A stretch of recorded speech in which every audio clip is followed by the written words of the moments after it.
Good morning, students. So, welcome back to the class.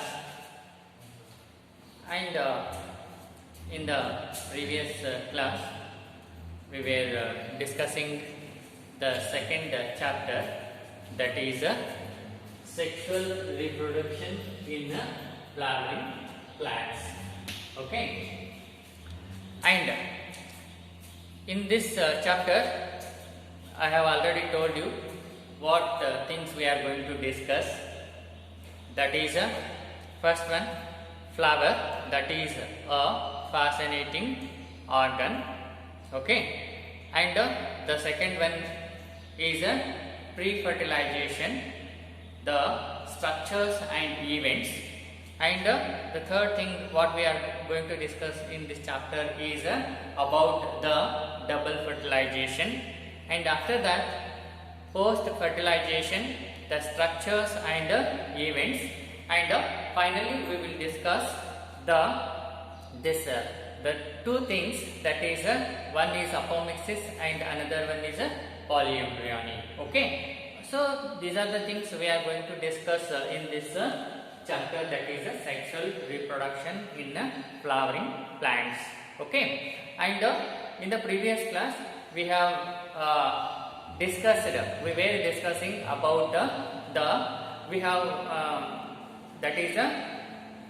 already discussed in the previous class, that is flower, regarding the flower, that is a fascinating organ, okay, in angiosperms, and in that we have discussed about the different parts of flower, that is a flower will be having four whorls, that is calyx, corolla, androecium and gynoecium. Okay, the outermost layer is calyx, and it will be having the units or members as the sepals. Okay, and these are green in color, pigment green in color, and these are this calyx or sepals, this is the outermost layer, and they are protective in nature. And after this calyx, the next whorl is the corolla, that is it includes the members or units as petals, which are bright in color. Okay, and these petals attract the pollinating agents, that is insects, for pollination. Okay, and after this corolla, the next whorl is that is androecium. So androecium is nothing but the male reproductive structure. Okay, and the units here, the members of this androecium here are stamens. They are called as a stamen.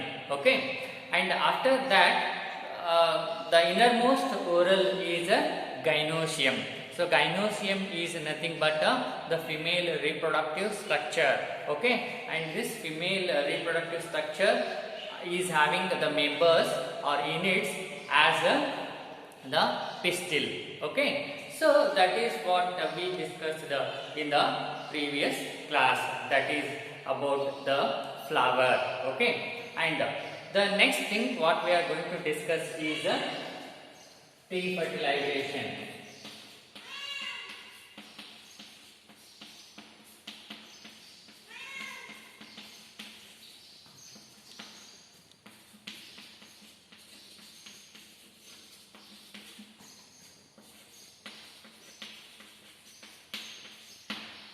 Okay, so the next thing is about the pre-fertilization, and here we will discuss about the various structures and the various events which are going to occur. You see, in the previous chapter, that is first chapter, we had discussed that three important events takes place in sexually reproducing organisms. Okay, and those events are pre-fertilization, fertilization, and post-fertilization. Okay, I hope you can recall those things. And the first one is a pre-fertilization. what happens in the pre-fertilization? That is before fertilization, the gametogenesis takes place. Okay, that is a formation of a gamete. So in pre-fertilization, what happens? The formation of gametes takes place. Here also we will discuss about the formation of gametes. Okay, and what even we discussed in the first chapter, there are 3 phases in the life cycle of any organism. Okay, what are those phases? One is a juvenile phase or a vegetative phase. Second one is a reproductive phase, and the next one is the senescent phase or aging. Okay, aging, getting old. That is 3 phases. Okay, any organism will pass through these 3 phases in its life cycle. Okay, and the second phase is that after juvenile or after vegetative phase, reproductive phase. Okay, what is that? Reproductive phase. In case of reproductive phase, what happens in plants? In case of plants, what happens? Reproductive phase is marked. Reproductive phase is initiated. How? How you come to know that that particular plant has come to reproduction stage? How one can decide is that based on flowering. Based on flowering. Once the flowering starts or begins, then we can say that that particular plant has reached or entered the reproductive phase. Okay, so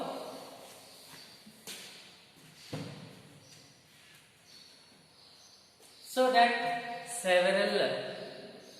to begin or to initiate this flowering, several hormonal and structural changes takes place in plant. Okay, and that leads to the differentiation and development of a floral primordium. Okay, so several, what is that? Hormonal and structural changes takes place. Several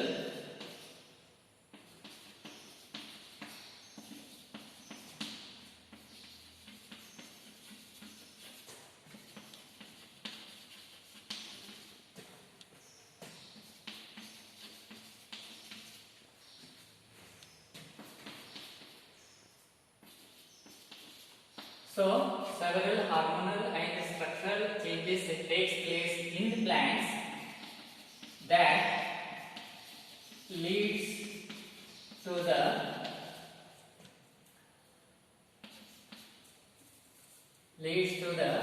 differentiation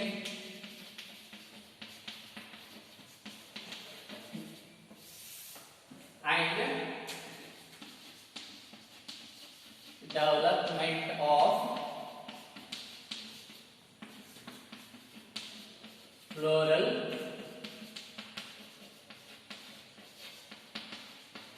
primordium.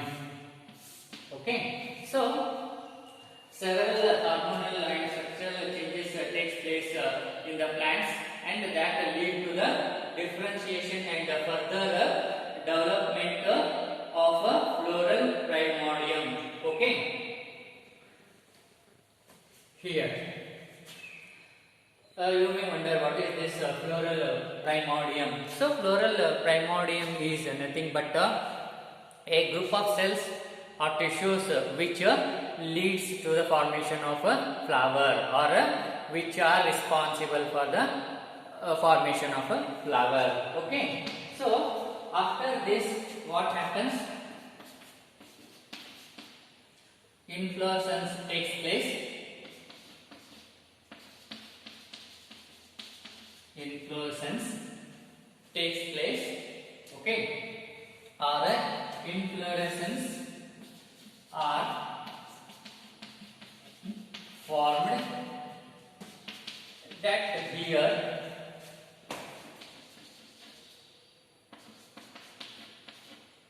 floral buds and flower. Okay. And the next thing is that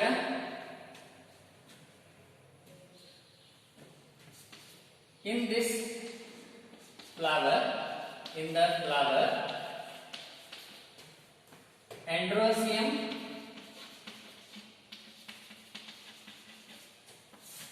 and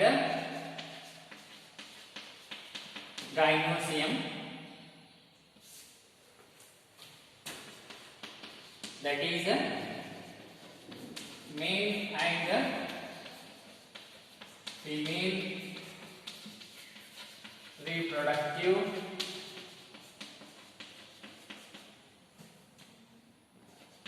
structures, okay, they develop. Okay, let us understand the things. You see here, when a plant enters into the reproductive stage, certain changes takes place. What are the changes takes place? You see here, this hormonal and structural changes takes place in plant, and that leads to the differentiation and development of this floral primordium. Okay, this floral primordium is formed. What is this floral primordium? Floral primordium is nothing but a group of cells or a tissue which leads to the flower, okay, which helps in formation of the flower, okay. And after this floral primordiums, this inflorescence are formed, okay, and these inflorescence, they bear floral buds and flower.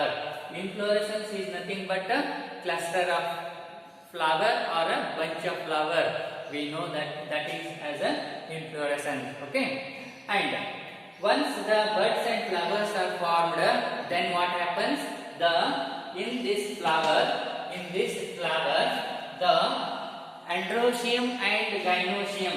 So in the flower, this androecium and this gynoecium, that is androecium means male reproductive structure and gynoecium means female reproductive structure, which we have already discussed in the previous class by discussing the structure of flower. So in the flower, what happens? This androecium and gynoecium, that is male and female reproductive structures, they develop. So now what happened?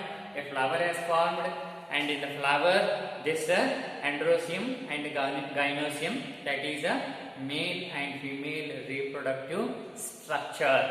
Okay, male and female reproductive structures have formed. Okay, now the next thing is that we will discuss in detail about these structures. What is that? These structures, that is androecium and gynoecium in detail, one by one. Okay.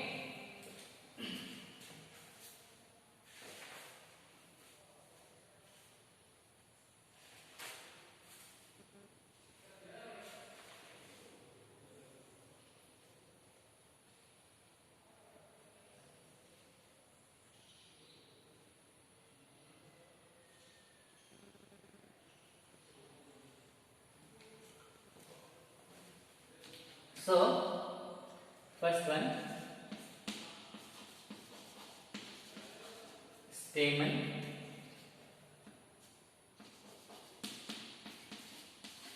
microsporangium,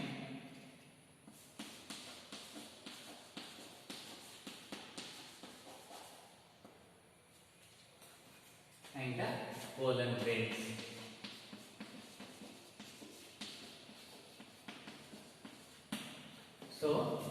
now we will discuss about the structures of this stamen, microsporangium and pollen grains. Okay, all these male reproductive structure. Okay, so first let us take the stamen. You see, yesterday we have already learned or discussed this androecium,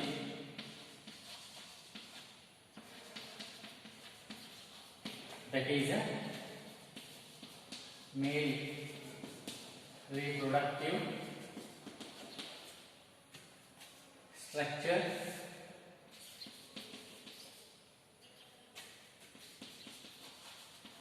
and this individual unit or members, they are called as a stamens. You see here, yesterday.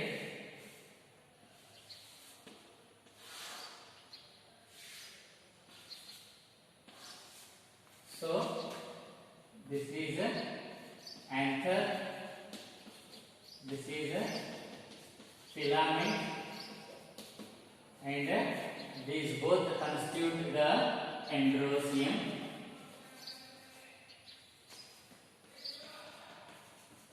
Okay, and the individual unit, this single unit, okay, that is known as a stamen.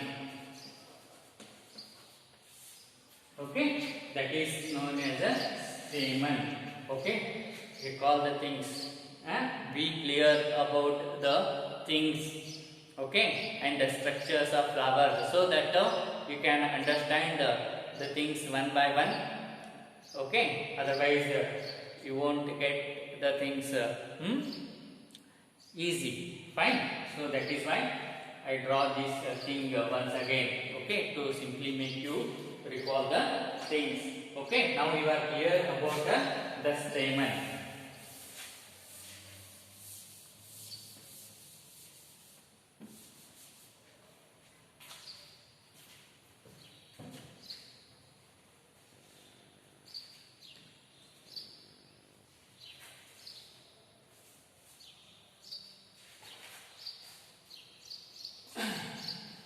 Okay, so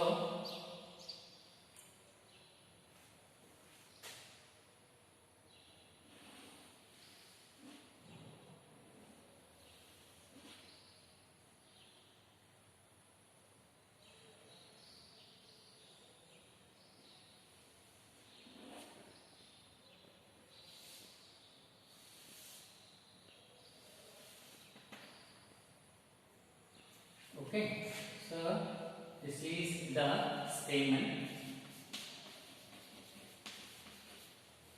and this is anther,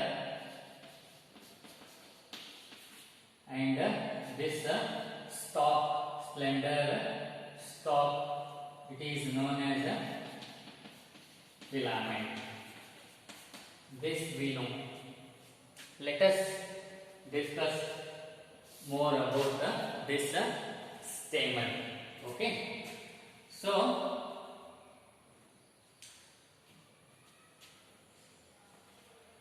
this stamen is having a slender means thin stalk like structure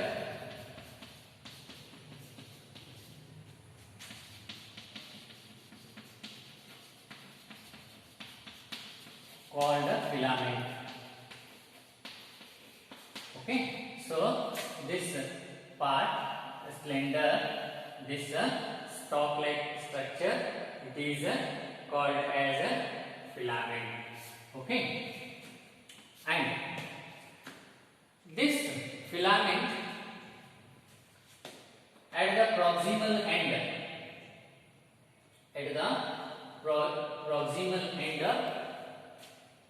it may attach to this sepals, or sometime the petals. Okay. This stamen, this what is that filament at the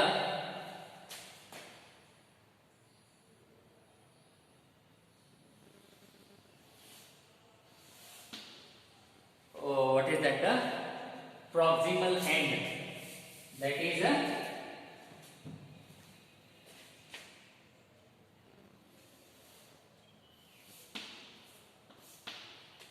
okay, it is attached to the thallus,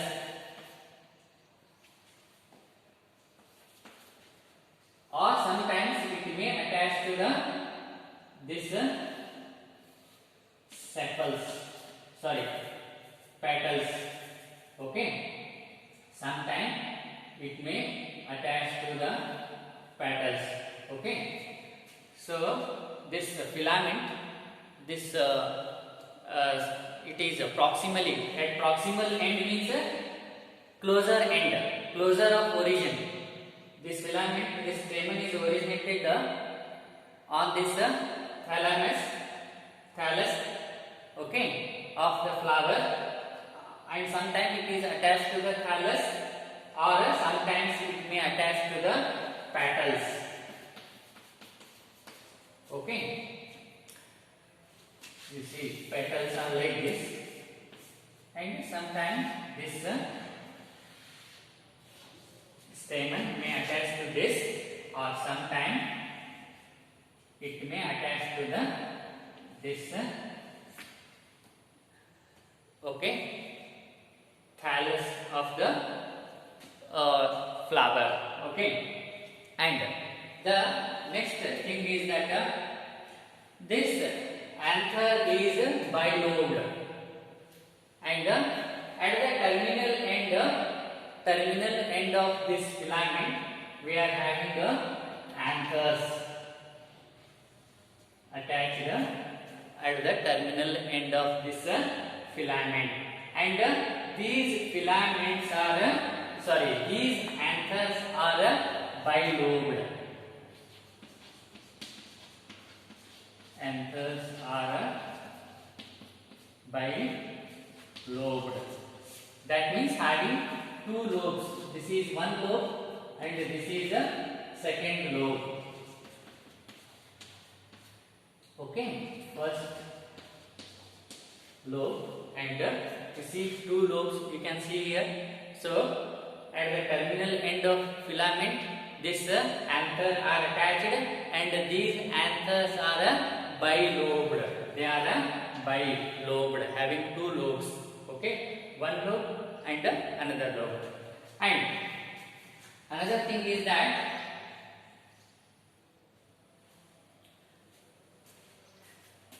each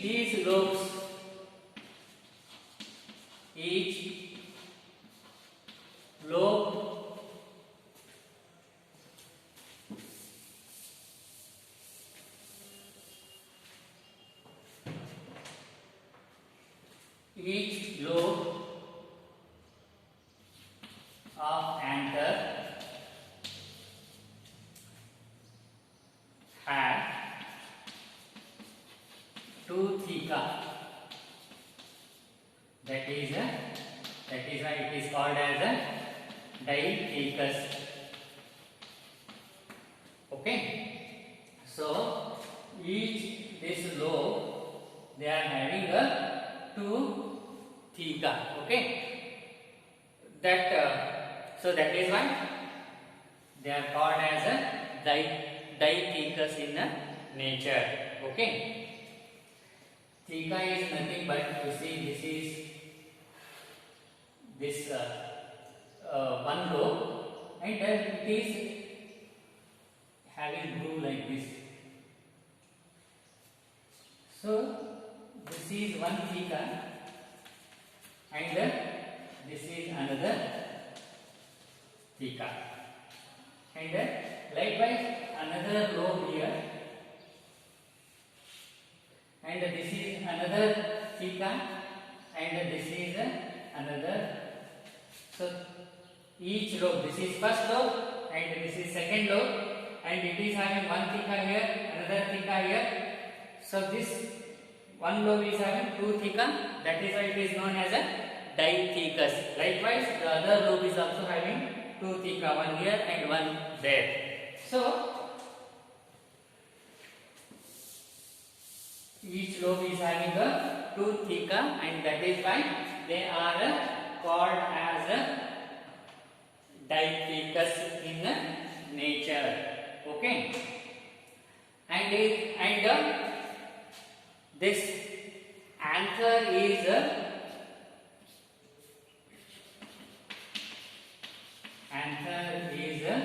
four-sided, and hence it is called as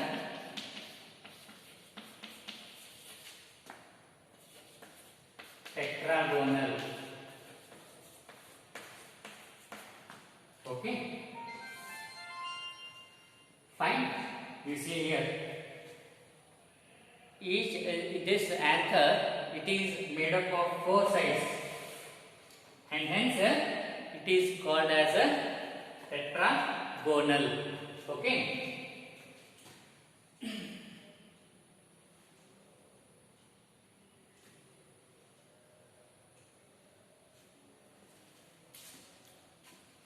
So with this we conclude here and continue in the next class.